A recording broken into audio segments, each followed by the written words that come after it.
Gen Z? हो भाई, माझी मुलगी जेनझी आहे. अरे ते एक वेगळंच प्रकरण आहे.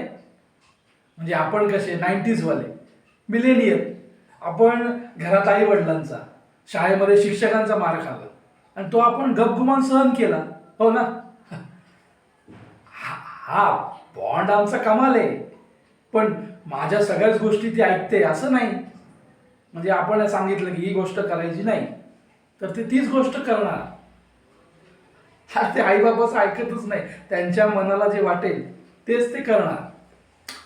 त्यांचं ना प्रत्येक गोष्टीवर कुठल्याही विषयावर स्वतःचं म्हणणं आहे, मत आहे आणि ते त्यांना मांडायचंच असतं.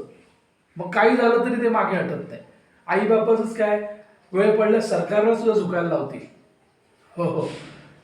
हा, तुम्हाला वाटतं की त्यांनी तुमचं ऐकावं, तुम्ही सांगाल ती गोष्ट करावी, तर ती गोष्ट कशी बरोबर आहे त्यांना पटवून द्यावं लागतं.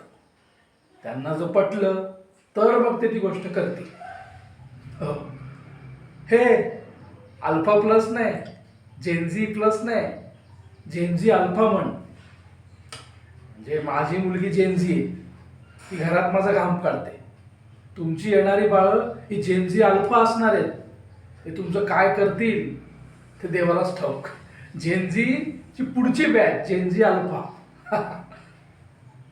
बाबा बाबा म्हणते, कधी ब्रो म्हणते, तिच्या मनाला वाटेल ते. आणि जे सध्या ट्रेंडिंग असेल, आता तर काय ती कुचीपुची म्हणून हाक मारते. हो, त्या नावाने ती मला हाक मारते आणि मी हो देतो. काय करणार?